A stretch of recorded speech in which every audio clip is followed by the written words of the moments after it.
Bismillahirrahmanirrahim. Assalamualaikum warahmatullahi wabarakatuh. Saya atas nama Sita Masyitoh dari Prodi Pendidikan Agama Islam di Fakultas Tarbiyah di Institut Agama Islam akan menjalankan tugas dari dosen pengampu Bapak Fikri Farihin dalam mata kuliah Studi Al-Quran. Ulumul Quran. Pengertian ulumul Quran. Kata ulum Quran tersusun dari dua kata secara idhof, yaitu terdiri dari mudhof dan mudhof ilaih. Kata ulum diidhofahkan pada Al-Quran dan dua unsur kata tersebut, maka didapat makna ulum Al-Quran dan menjadi kalimat ulum Al-Quran. 1. Arti kata ulum. Kata ulum secara etimologi adalah merupakan jamak dari ilmu, dan kata ilmu itu sendiri adalah masdar yang mempunyai arti pengetahuan dan pemahaman. 2. Arti kata Al-Quran. Secara etimologi, kata Al-Quran merupakan masdar dari kata qoroh yang maknanya sama dengan kata qiraah yang berarti bacaan. Kemudian diberi makna sebagai isim maf'ul, yaitu makru yang artinya yang dibaca. Pemaknaan ini sebagaimana diisyaratkan dari Quran Surah Al-Alaq yang merupakan perintah kepada umat manusia untuk membaca atau iqra. Penamaannya termasuk kategori tasmiyah al-maf'ul bil masdar, yaitu penamaan isim maf'ul dengan masdar. 3. Arti ulumul Quran. Kata ulum jamak dari kata ilmu. Ilmu berarti al-fahmu wal idrak, faham dan menguasai. Kemudian arti kata ini berubah menjadi permasalahan yang beraneka ragam yang disusun secara ilmiah. Ulumul Quran secara etimologi adalah ilmu-ilmu tentang Al-Quran. Ilmu dengan pengertian pembahasan yang berkaitan dengan Al-Quran. Secara terminologi,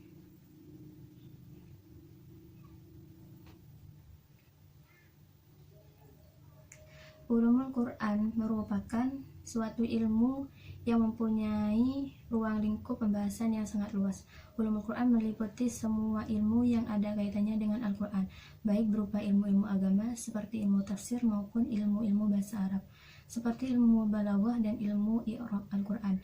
Di samping itu masih banyak lagi ilmu-ilmu yang tercakup di dalamnya.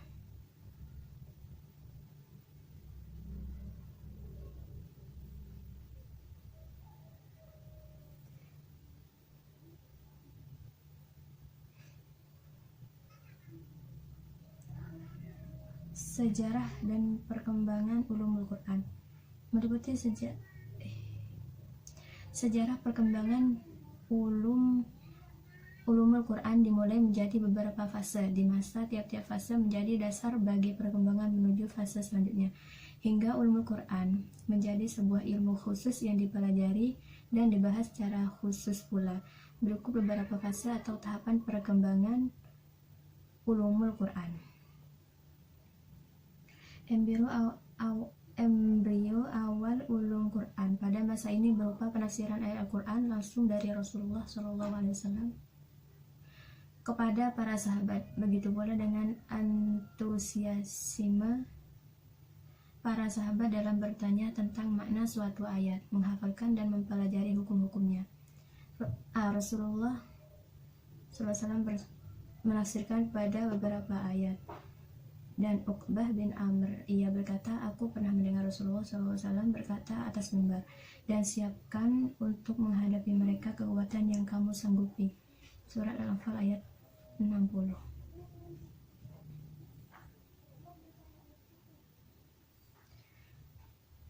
2. Ulumul Quran pada masa khalifah. Pada masa khalifah, tahapan perkembangan awal atau embrio ulumul Quran mulai berkembang pesat, di antaranya dengan kebijakan-kebijakan para khalifah sebagaimana berikut. Khalifah Abu Bakar dengan kebijakan pengumpulan atau penulisan Al-Quran yang pertama yang diprakarsai oleh Umar bin Khattab dan dipegang oleh Zaid bin Thabit. B. Khalifahan Utsman radhiyallahu an dengan kebijakan menyatukan kaum muslimin pada satu mushaf, dan hal itu pun terlaksana. Mushaf itu disebut mushaf imam. Salinan-salinan mushaf ini juga dikirimkan ke beberapa provinsi. Penulisan mushaf tersebut dinamakan Ar-Rasmul Utsmani, yaitu dinisbahkan kepada Utsman, dan ini dianggap sebagai permulaan dari ilmu rasmil Quran. C. Kekhalifahan Ali radhiyallahu an, dengan kebijakan perintahnya kepada Abu Aswad Ad-Du'ali meletakkan kaidah-kaidah nahwu, cara pengucapan yang tepat dan baku, dan memberikan ketentuan harokat pada Al-Quran. Ini juga disebut sebagai permulaan ilmu i'robil Quran. Yang ketiga adalah ulumul Quran pada masa khalifah dan tabi'in. Para sahabat senantiasa melanjutkan usaha mereka dalam menyampaikan makna-makna Al-Quran dan penafsiran ayat-ayat yang berbeda di antara mereka, sesuai dengan kemampuan mereka yang berbeda-beda dalam memahami, dan karena adanya perbedaan lama dan tidaknya mereka hidup bersama Rasulullah SAW.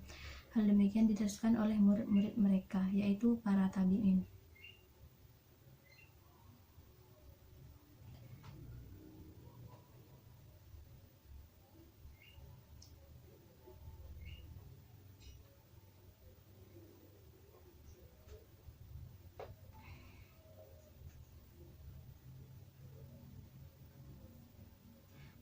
Empat, mulai pembukaan secara khusus ulumul Quran dengan mengumpulkan cabang-cabangnya. Pada masa sebelumnya, ilmu Al-Quran dengan berbagai pembahasannya ditulis secara khusus dan terserat, masing-masing dengan judul kitab tersendiri. Kemudian mulailah masa pengumpulan dan penulisan ilmu-ilmu tersebut dalam pembahasan khusus yang lengkap, yang dikenal kemudian dengan ulumul Quran. Di antara ulama-ulama yang menulis secara khusus ulumul Quran adalah sebagai berikut. 1. Ali bin Ibrahim Said 330 Hijriah, yang dikenal dengan Al-Hufi, dianggap sebagai orang pertama yang membukukan ulumul Quran. B. Ibnul Jauzi, wafat 597 Hijriah, mengikutinya dengan menulis sebuah kitab berjudul Funumul Afnan fi A'jaibi Ulumil Quran. C. Badruddin Az-Zarkashi, wafat 794 Hijriah, menulis sebuah kitab lengkap dengan judul Al-Burhan fi Ulumil Quran. D. Jalaluddin Al-Balkini, wafat 824 Hijriah, memberikan beberapa tambahan atas Al-Burhan di dalam kitabnya Mawaqi'ul Ulum min Mawaqi' Nujum. E. Jalaluddin Asyuyuti, wafat 911 Hijriah, juga kemudian menyusun sebuah kitab yang terkenal, Al-Itqan fi Ulumil Quran.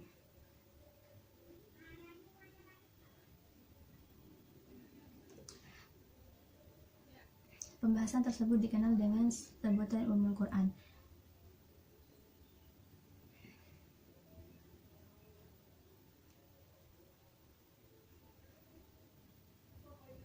Dan kata ini telah menjadi istilah atau nama khusus bagi ilmu-ilmu tersebut. Kitab Mabahisul Quran yang ditulis Manaul Qatan ini juga termasuk kitab ulumul Quran kontemporer yang banyak mendapat sambutan di universitas di Timur Tengah dan dunia Islam pada umumnya. Kitab ini juga dijadikan modal untuk perkuliahan ulumul Quran semester 1 di Universitas Internasional Afrika, Khartoum, Sudan, sebagai mata kuliah umum untuk semua mahasiswa di berbagai jurusannya. Kemudian saya akan melanjutkan untuk menjawab pertanyaan-pertanyaan latihan mata kuliah ulumul Quran. 1. Sebutkan definisi ulumul Quran dan cabang-cabangnya. Ulumul Quran adalah sejumlah pengetahuan ilmu yang berkaitan dengan Al-Quran, baik secara umum seperti ilmu-ilmu agama Islam dan bahasa Arab, dan secara khusus adalah kajian tentang Al-Quran seperti sebab turunnya Al-Quran, nuzul Al-Quran, nasikh mansuh, i'jaz, makki madani, dan ilmu-ilmu lainnya. Cabang-cabangnya adalah TM Hasbi As-Siddiqi menjelaskan muatan-muatan yang dibahas Di dalam ulumul Quran yang terpokok meliputi 1. Ilmu nawatin an-nuzul, 2. Ilmu tawarikh an-nuzul, 3. Ilmu asbabun nuzul, 4. Ilmu qiraat, 5. Ilmu tajwid, 6. Ilmu gharib Al-Quran, 7. Ilmu i'rab Al-Quran, 8. Ilmu wujuh wa an-nazair, 9. Ilmu muhkam dan mutasyabih, 10. Ilmu nasikh dan mansukh, 11. Badi Al-Quran, 12. Ilmu ijaz Al-Quran, 13. Ilmu munasabah, 14. Ilmu aqsam Al-Quran, 15. Ilmu amsilah Al-Quran, 16. Ilmu jadal Al-Quran, dan 17. Ilmu adab at-tilawah. Pertanyaan kedua adalah kemukakan beberapa pendapat tentang latar belakang kemunculan istilah ulumul Quran. Mengenai lahirnya istilah ulumul Quran yang telah sistematis, ada beberapa pendapat para ulama, di antaranya sebagai berikut. A. Dr. Subhi As-Shalih dalam bukunya Mabahis fil Ulumil Quran mengatakan istilah ulumul Quran sudah ada pada mulai abad ketiga Hijriah, karena pada abad ketiga ini sudah ada kitab yang berjudul Al-Hawi fi Ulumul Quran yang ditulis Imam Ibnu Marzuban. B. Syekh Abdul Azim Az-Zarqani dalam kitabnya Manahilul Irfan mengatakan bahwa istilah ulumul Quran itu sudah ada pada abad keempat Hijriah, karena di abad keempat telah ada karangan kitab yang berjudul Burhan fi Ulumul Quran yang terdiri dari 30 juz.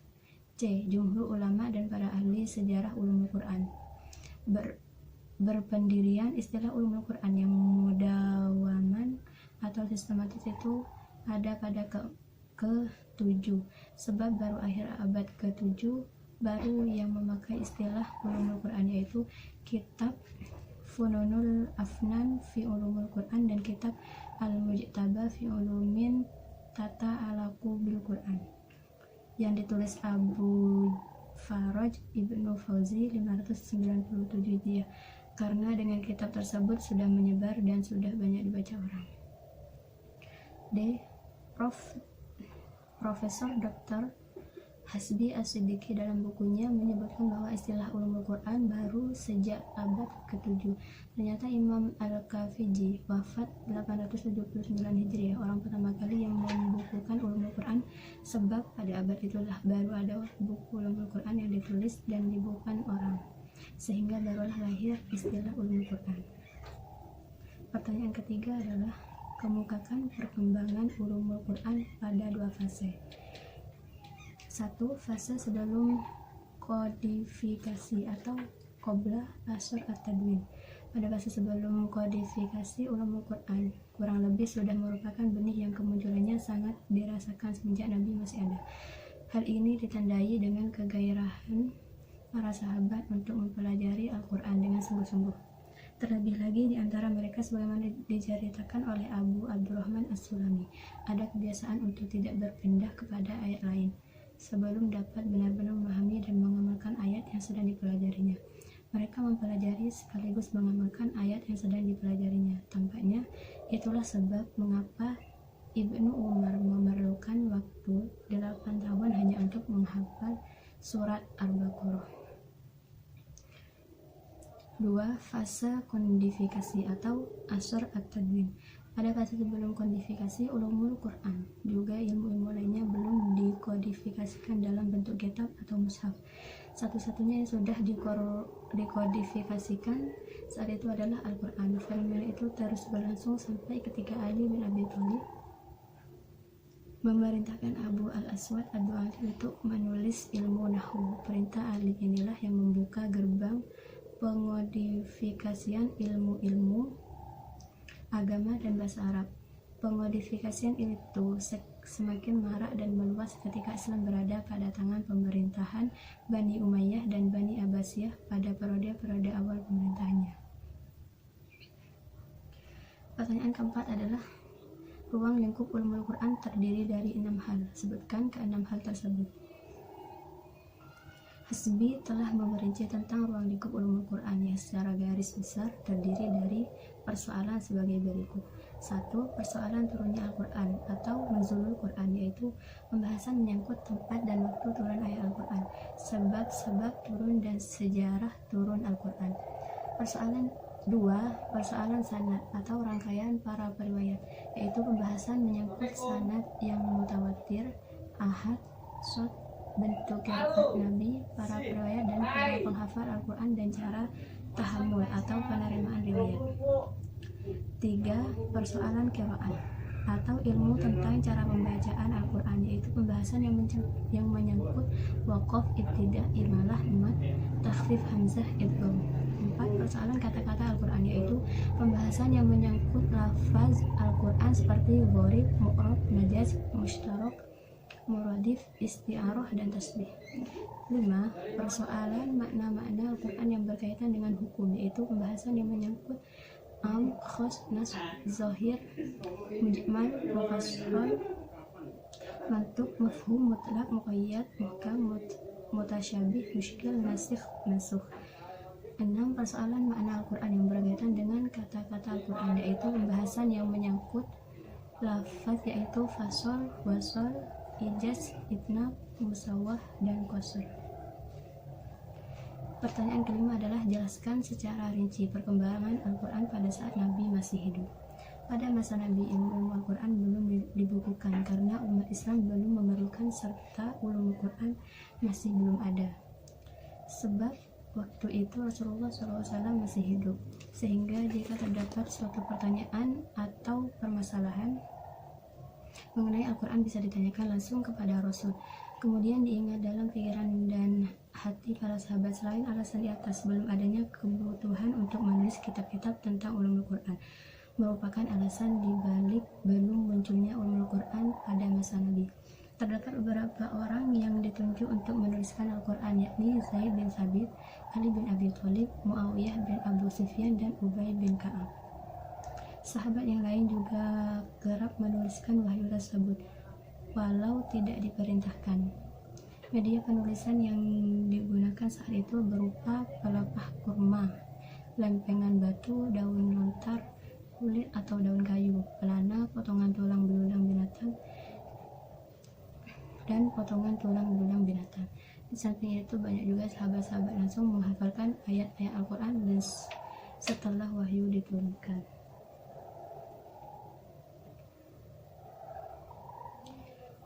Sekian dari saya, kurang lebihnya mohon maaf jika ada kesalahan yang disengaja atau tidak disengaja. Wabillahi taufiq wal hidayah. Assalamualaikum warahmatullahi wabarakatuh.